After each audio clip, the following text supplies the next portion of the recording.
Welcome to the Clean Energy Transition Podcast. My name is Tuomas Vanhanen and I'm your host from Finland. In this podcast, we are diving deep into the energy systems, especially related to energy storage and sector coupling.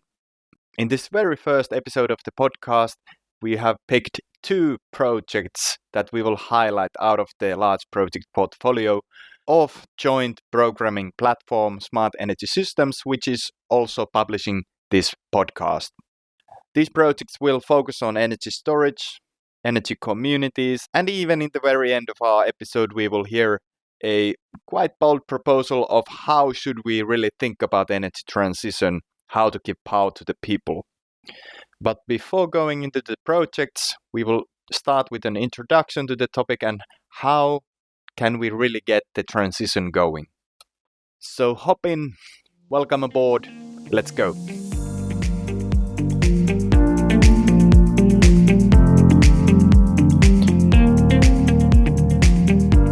Our first guest today will be Minna Nesman from Click Innovation and also heavily involved in the knowledge community of Eranet Smart Energy Systems.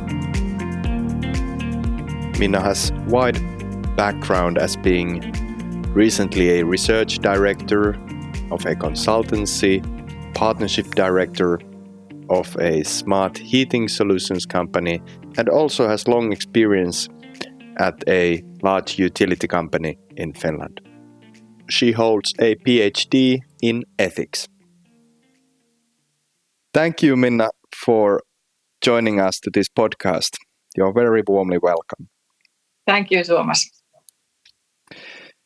So we're discussing storage and cross-energy carrier synergies. What does this exactly mean? Can you maybe give like an, regular Joe's or average Joe introduction to this topic? Regular Joe knows that wind doesn't always blow and the sun doesn't always shine. So when we are shifting more and more to such energy forms, renewable energies, we need to balance the production somehow. And that's where we come into storages of different kind, into flexibility mechanisms of different kind. And this difficult term cross-energy carrier has to do with that we have technologies to transfer energy from one form to another. For example, from electricity to heat by using heat pumps that are electricity driven but produce heat in the buildings, for example. So this is all coming together in the Smart Energy Systems Eranet and the joint programming platform. So there are many countries involved, lots of research institutes, companies, and so on. How can you get all these pieces to function together? It is the people that make pieces function together everywhere, so also in the knowledge community that we are building. Researchers that are conducting these projects that have been funded by national funding agencies in European Union, they come together to discuss, for example, what is topical in their projects, what have they learned, such things that also policymakers should know, or business developers should know, or average Joe should know. All right, and these policy briefs, you have quite a nice setting of different types related to system architecture, also more technical stuff, more business model related stuff. This is a wide spectrum. There are three layers that we are addressing. It's the technical one, as you mentioned, there's the market layer, and then adoption. And that's why many of these projects are demonstrating. They are learning by doing and then comparing the results transnationally between different demonstrations, and also in the knowledge community. We try to create possibilities for this research to exchange experiences also transnationally across projects. Can you say, related to your latest discussions, could you give a highlight of a policy recommendation that you have come up with? Very concrete one is this challenge of building renewable energy or local renewable production always together with these storages and flexibility mechanisms. Because from the grid point of view, if we don't do this, we need to transfer electricity from one place to another, and that means we need more grid connectivity. We need to invest in electricity lines. But if we build flexibility on site where the local renewable energy is generated, then we can balance the grid in a better way. And it's also fair from the citizens' perspective if we, from the beginning, plan how the flexibility is going to be created. Because coming in afterwards, some years after putting up windmills or solar power plants or panel parks, and then telling that we also need a huge electrical storage, for example, or whatever, that is, it is possible that it can even create resistance. So for the transparency, it's much better that we take the whole problem at once and make the planning from the beginning so that congestion can be avoided and regulation can be drafted and created for these kind of systems that are new for everybody. In this podcast, we're discussing these topics with Anna Nilsson from Sweden with FlexiSync project, and then with Stefan Vilk from the Technical University of Vienna related to Sonde project. And both of them kind of quite deeply go into like using machine learning and all that kind of stuff to really estimate the consumption patterns or the demand curves, and how these renewable energy is affecting those at the customer end, and also related to storages. Would you say that these are good examples of the research that is being done? Yes, and it's fantastic how much you can simulate in advance. There really is much knowledge to tap into. And that's why we in the knowledge community want to make that knowledge accessible to everybody who has to do with these questions. Do you see any already setbacks or some kind of barriers or difficulties in this? I don't know. Maybe even slightly idealistic view of empowering the customers, the people behind those electricity meters, and making them like really an active part of the energy system. I see more possibilities than setbacks. Well, that's very good. Very good.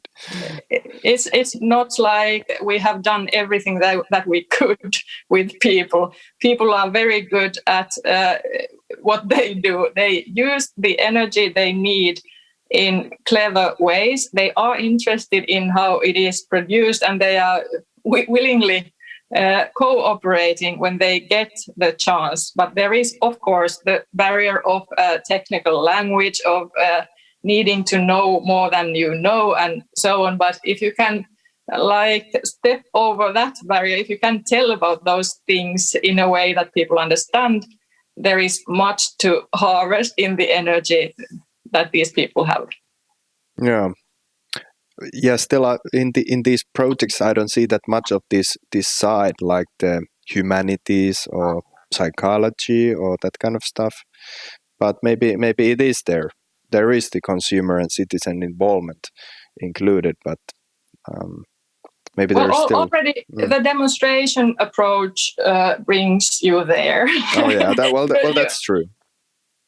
As soon as you have with real people to do, you don't need to know psychology. But if you need to encounter real people, you're on the safe side, because then you have their viewpoint, and then you have that in your simulations as well. Because the greatest danger is that you only simulate the technical or maybe the economic aspects of the whole, but that remains very theoretical, and that misses a lot of knowledge. But bringing people in keeps you safe from that. Yeah, let's hope that with these kind of projects we can really get there, that everybody would be eager to join, because still it would be, not honest to say that there is no kind of resistance to the change. Of course, we all resist change to begin with, but we can be flexible and adapt if we see what the better future is that this change is coming with. And what you are doing right here is what should be done. The more we talk about these things with each other, the more information is spread, the more people hear about these things and learn to talk about them, the better, of course, the better solutions we will get. Thank you, Minna, so much. Thank you. Good luck.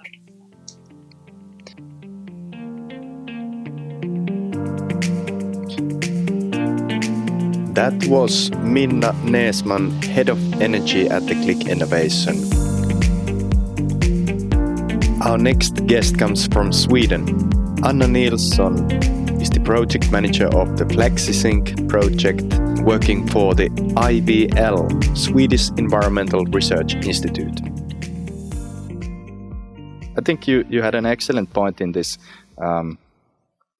your annual report from last year with the title, Integrating the Heating and Electricity Sectors Has Never Been So Important as Now. And I know you have background in, quite, could I say, technical background as well. I mean, with energy systems. Yeah, I'm actually coming from the electricity side of energy systems, I would say, because I've been working a number of years with electricity distribution in Sweden. And now, since almost 2 years back, I'm now at IVL, Swedish Environmental Research Institute. And here I've been mainly involved with district heating. So now I kind of have two sides of it, of the energy systems, at least. And it's just missing the gas side of the energy system, I would say, and the fuel side. But yeah, I have a kind of a technical background working mainly with innovation projects in electricity and in district heating. But I have a Master of Science in Energy Systems, so I mainly have a technical background. But I'm really interested in the political and economic aspects of it as well, which is really important in this area, I would say.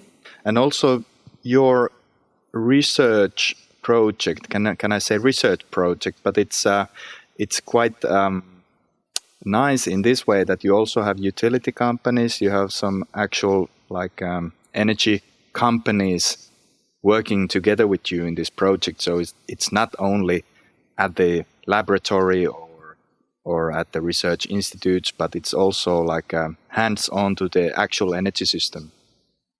Yeah, I would say this is really applied research in its core, and also very close to commercialization of these innovations that we're working with in this project. So it's pretty nice to have the end user side of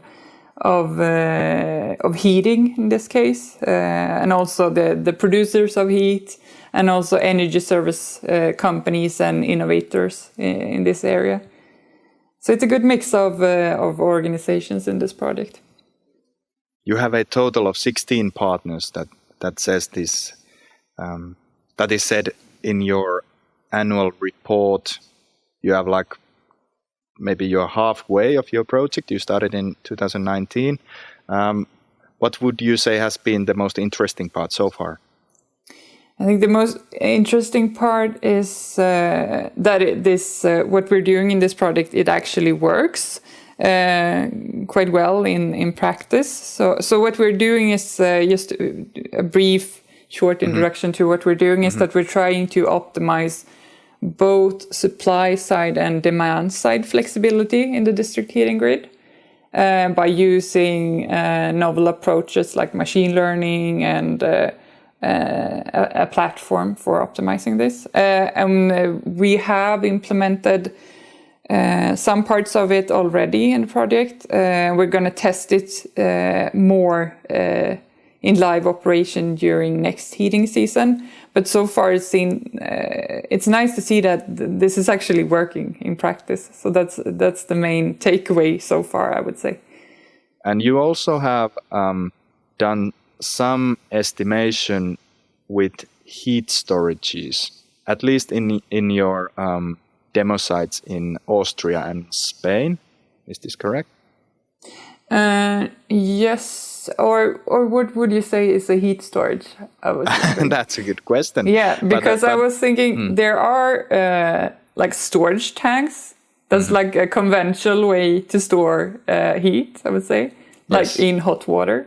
But you can also regard a house as an energy storage or a heat storage. And you can also regard the grid as heat storage to some extent. Yes. Since you have this thermal inertia of the water or the house or etc. So it's when you say thermal storage, there are different types of or ways to store thermal energy, I would say. But yeah, we have some like traditional thermal storages in the demo sites. So in the Austrian site, we have one storage, but that's a smaller sized storage tank, I would say. But then in one of the other, one of the Swedish demo sites, we have a major storage tank, I would say. But it's not so much used in the projects because they are already utilizing it quite a lot. So what we are adding is really the storage of the buildings. Could you kind of describe what is the difference between, you can say, traditional hot water storage tank for heat compared with this thermal inertia of buildings?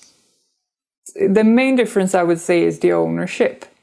I mean, the utility or the energy company is often owning the hot water storage tanks or the large storage tanks, while the storage that is in a building, it's not owned by the energy company. So here you need some kind of business model or some way to actually be able to use the demand side storage, I would say.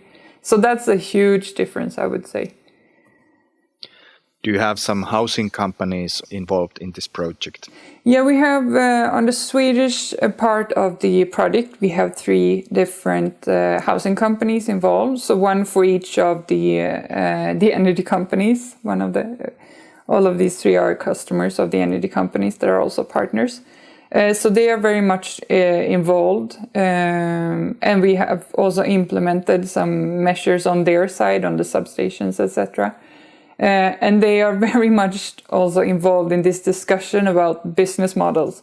Because of course, if the energy company is to use the buildings as some kind of asset in their optimization, they also want to have some financial support or some kind of how would I say incentives for actually making the energy company use it. So some kind of business model is needed here, and that's a question that is being raised both by the energy companies and the housing companies or customers of the energy companies.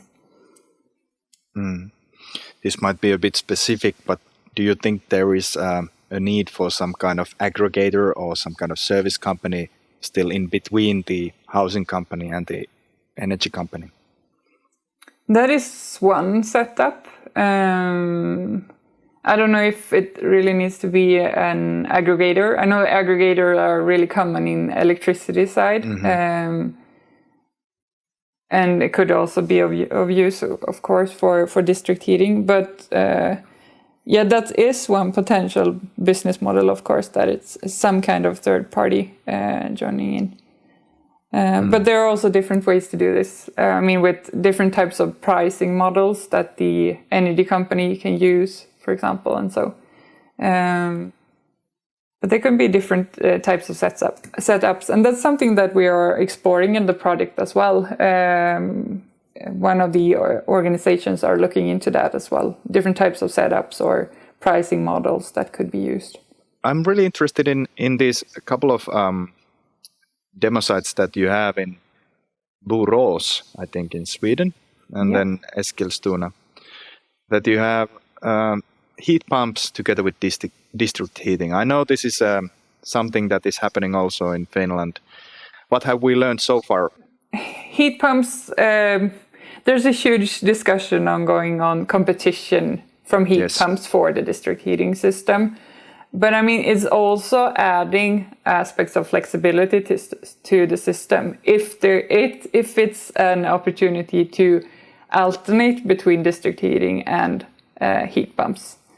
But I think society has really pushed for electrification and not really looked into like an energy system perspective, looking into what is the most efficient use of energy. Is it using electricity to produce heat, or is it using heat directly? Or so it's an issue that you haven't really looked into the whole perspective on what is the most efficient use. In some areas, it might be the most efficient to use just a heat pump, but in some areas, it might be more efficient society-wise to actually use the district heating system. But it's a debate or a discussion on. Yeah, I'm sure, and also because the roles are changing. The utility companies and energy producers traditionally have owned it all, and now there are other players joining in, also producing in smaller scale. It's the same, I guess, in electricity, that this is kind of new age that we are entering.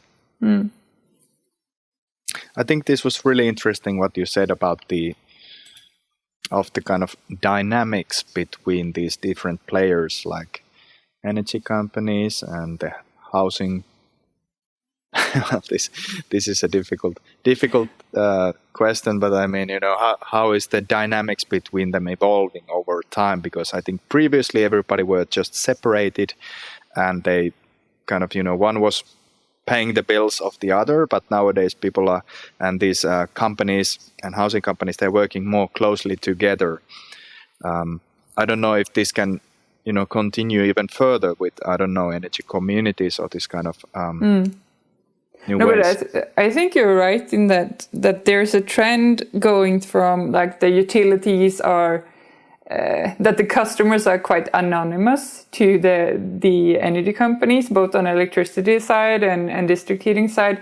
And now that the energy companies are starting to realize that they have to in some way cooperate more with their customers. They have to have new offers to their customers, and they have to have more of a communication, like a two-way communication with their customers to understand the needs of the customers. I remember while working with power distribution that the customers, they said that the customers were more called like loads in the grid before, and they were not really customers, they were more loads and kind of annoying in the grid. But now it's more about like, okay, we need to find ways to actually be an attractive company, even though you have kind of a monopoly situation because you're the only owner of the grid in the area or so. And the same for district heating companies, that they have kind of a monopoly situation, but they still have to be attractive, especially with competition from other types of energy carriers or, for example, heat pumps and so. So it's moving towards more of a commercial way to see the customer and have a more of a dialogue with the customers. And I think that's also that's something that's shown in this project as well, because it's really important to have both sides, both the customers and the suppliers of energy. And it's interesting to see the dialogue between these, and the housing companies are very important customers to the energy companies and district heating companies. All right. Hey, this has been a really good conversation. Maybe Anna, if you could just elaborate still on one thing, like you're going to end this project, is it by the end of next year? Yeah, by the end of next year, we hope to be finalizing this work. Yeah. So if you envision the, that date, the last day of next year, obviously then you will be thinking about, your New Year celebration, hopefully without the COVID-19 still on and all that. But what is your vision for this project? What can you then tell the policymakers and everybody else about what did you learn?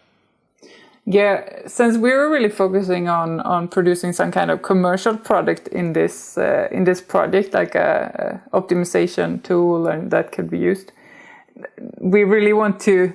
The goal is to actually have all the partners joining in and saying that, oh, we want to use this tool, or we want to take it to the market. And also being able to say to policymakers that we have this and we can do this, and please help us and not put any regulations. So this is actually making barriers to what we actually can do in the energy system. So that would be my vision for the end of the project, I would say. All right, sounds good. Do you have any ideas what are the main chunks of regulation that this would involve? I would say who can participate with flexibility in different ways on the energy markets, both customers of in the energy system and producers of energy, and also so that would be the main thing, I would say. Who can be able to provide flexibility on the energy markets. And by who you mean, what type of companies? Yeah, what type of company, what type of size, or even not companies, maybe a housing association or so. All right. Thank you, Anna, for the interview. It has been a pleasure. Oh, thank you.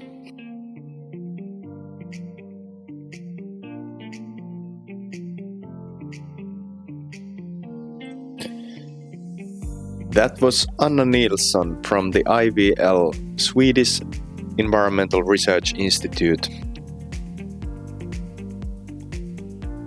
All right, and our final guest today will be Stefan Vilk, an assistant professor, project and group manager at the Technical University of Vienna.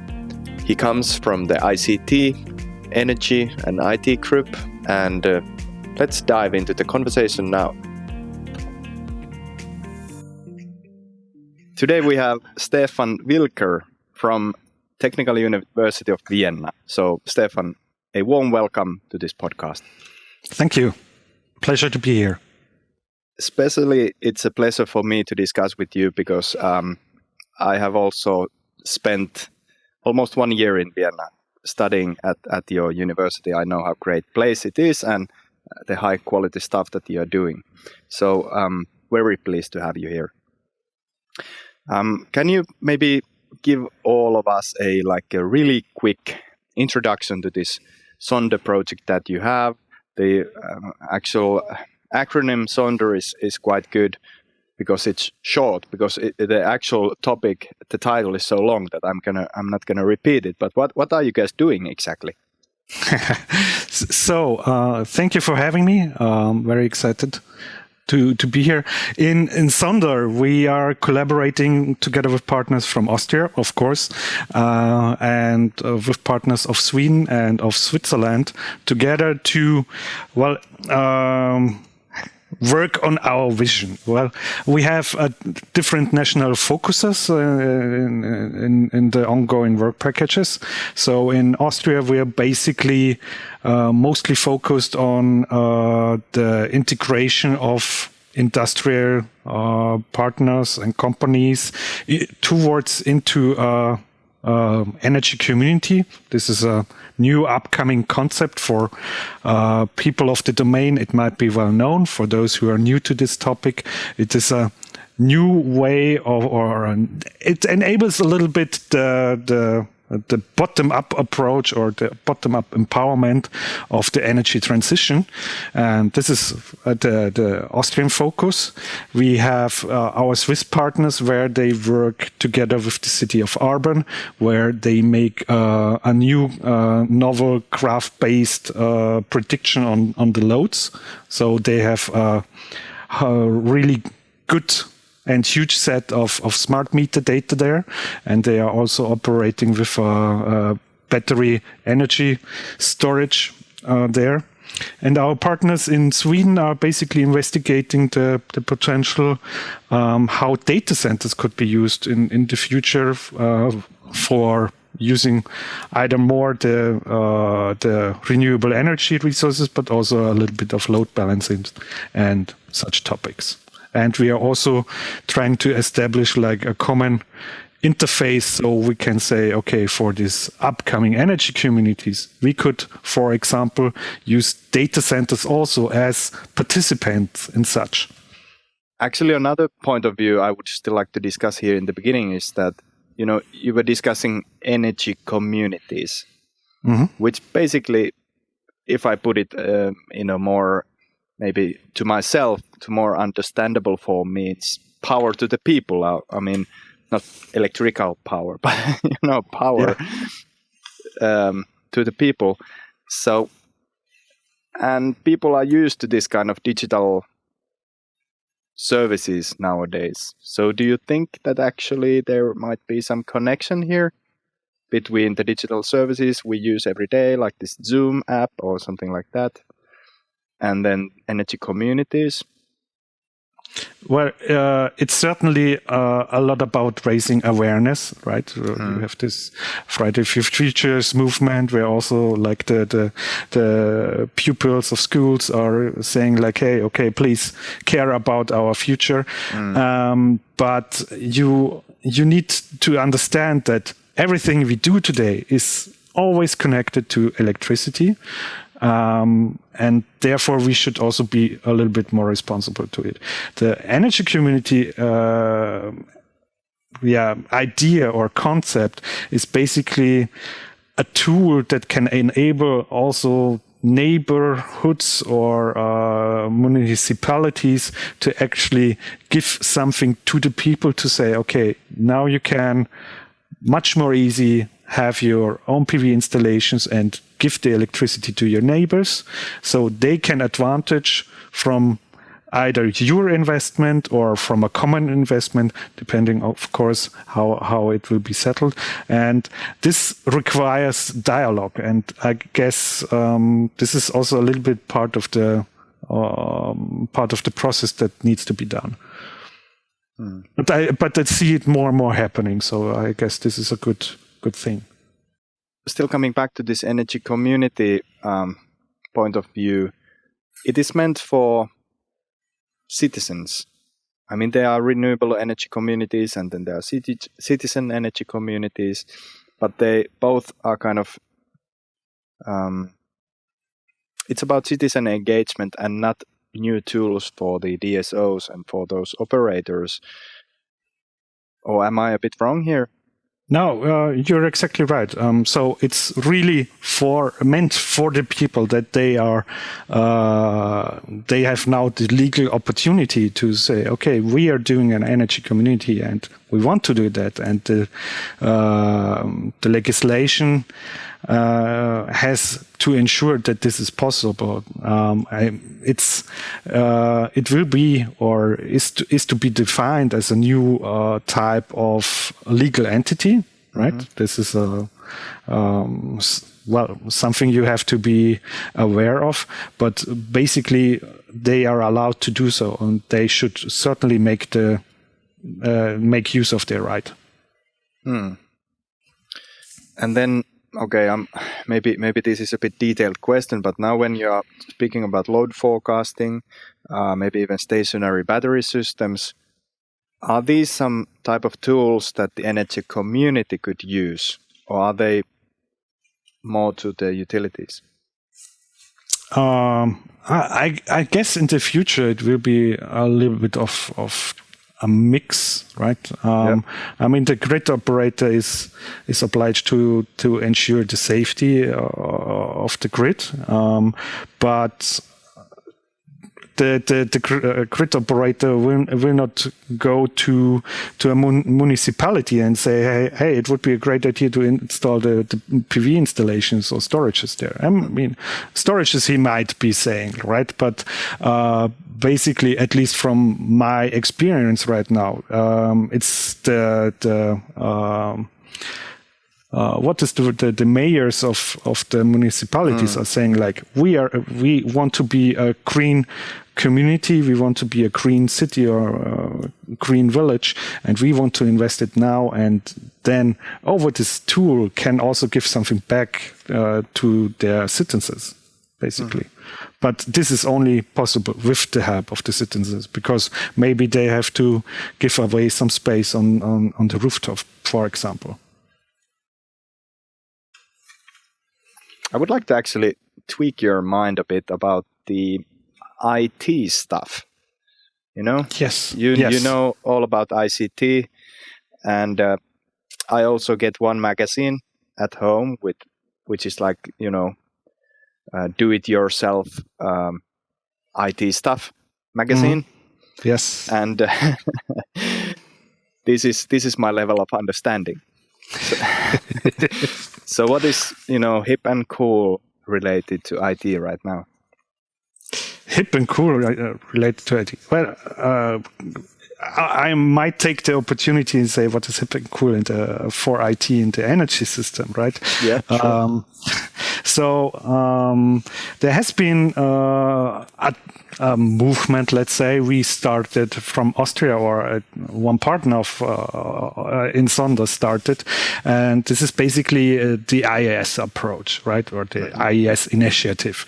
And IES stands for Integrating the Energy System, and it's basically a well-proven concept that has been transferred in its core, or from its core, from the medical sector, actually, because the IHE, Integrating the Health Enterprise, realized like 20 or 22 years ago that it's that you have problems exchanging information, or dealing with different protocols, or sending data files of different formats, right?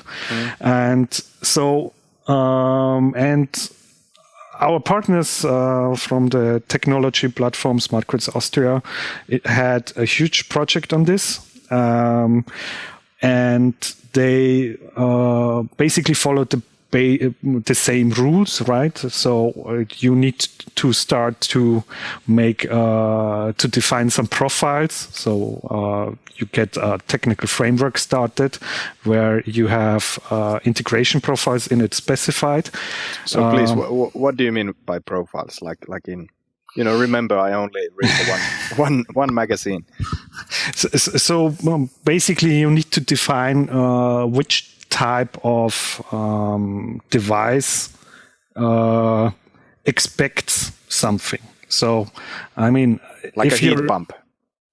Like a heat pump, for example, yes. So if you want to control a heat pump, and if it's controllable, it expects a certain value or a certain command that allows it to actually be controlled. So, like the outdoor temperature or indoor temperature. Or... For example, I mean, for the heat pump itself, within itself, it's working, because otherwise you wouldn't buy the product.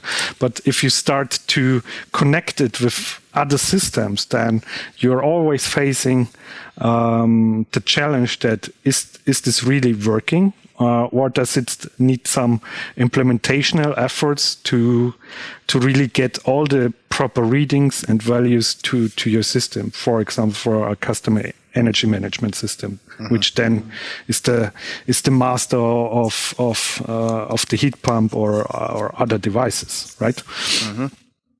And so with this framework or with this process, basically we encourage vendors and developers to follow a standard, to specify, and then the real challenge, and also a little bit of highlight, is to then sit together and actually test it against each other. So in the medical sector, they do it in a really huge halls, right? And then they are basically getting some sort of certification that these and these and these products of them or services have been tested against each other and are following this protocol in an interoperable way. So, because when you say you offer some kind of interface that you are able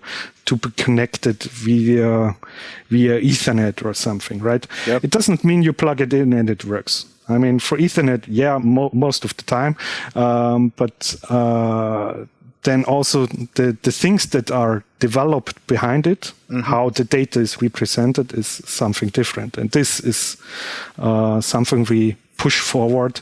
And this is one of our real motivations. Yeah, this is cool. This is cool. Yes, because the health sector has actually shown it works and it's good for them. So we want to show the energy sector it works and it's good for the energy transition. All right. So this is totally voluntary based. There is no, mandatory regulation that you have to use this integrating the energy system approach. To the best of my knowledge, no, sadly not. But you would like that. So now when we are making kind of policy recommendations, would you say that now we should make a law saying that everybody should go with this framework? It would certainly accelerate things, yes, or at least in our perspective. Mm-hmm. I will call you later on. All right, but this definitely makes sense. I mean, I loved when they standardized this USB-C, for example. Yes. So all the phones, basically, almost all the phones, except one huge company, is using that. So I love it. I don't always have to find my own charger. I can borrow. Or the Bluetooth, headphones typically work no matter which phone and which manufacturer of the headphones. So why not in the energy sector as well? Yes, exactly. And you always need to think a little bit goal oriented, right? Because like with this example of this charging plugs, right? I mean, what is the goal or what was the goal? I mean, I don't want to dig into a company policy, but basically you want that your product is used, right? And you do not want that it is just used with your charger because, I mean, this is not giving the user experience that is, or at least back in the days, it was not the user experience. Like, do you have a charger of this type? No, I only have this. Wait, I asked my mother or my friend. Exactly. So now, I hope this goes through so that when I will get my home project, we are building a house, so building project ready, and I'm going to choose a heat pump. So I hope I will be able to plug that into the internet and, also balance the energy system. Maybe it would be great to see. Yeah, I'm really looking forward to it. Okay, hey, that's one final thing. We have 3 minutes. I don't know if you have the time still. I have. But I would like to read out loud of this paper that you sent to me. We can then take this out if it's too much, but I really like this approach by your project. This is of course unofficial, but I asked what kind of policy recommendations you would have. And this is what one of you wrote. Get regulations done to enable the energy transition pushed forward by the energy customers. Allow them to bypass the energy market and the entire energy system establishment that did not complete all transition or the transition in the last 30 years. So let people do the job that the market couldn't. Yes, certainly. I mean, in many ways, we have seen a lot of development. Our lives have changed a lot. I mean, with the impact of the pandemic, started 2020 for later listeners, it has been a huge push forwards to digitalization, but we also need a push forward into the energy transition, and therefore we need to get this done a little bit by the customers. Great. So get this done by the customers. That was a perfect actually ending to this. Woohoo! Yay! Hey, Great. Stefan, thank you so much. It has been a complete pleasure to discuss this with you. Yes, thank you also. And like that, we ended our last episode with Stefan Vilk from Technical University of Vienna. I don't know, what do you think? Was that a radical proposal, or is it actually just saying out loud the vision of the future, where the individual people are actually really an active part of the energy system, where the people actually own assets through energy communities, which is the rightful thing to do? We heard the policy recommendation of building renewable energy with storages. We heard that energy communities are a tool for integrating renewable energy, as well as sector coupling, because through sector coupling we get to use the energy storages that are not in the electricity sector, but in buildings, in hot water tanks, elsewhere in the energy system. But definitely the citizen engagement, the power to the people perspective that we took, definitely this is something that we will be focusing on in our next episodes as well. Thank you so much. My name is Tuomas Vanhanen. This was the Clean Energy Transition podcast, funded by the Nestling Foundation and published by joint programming platform Smart Energy Systems. For more information, please go to eranet-smartenergysystems.eu.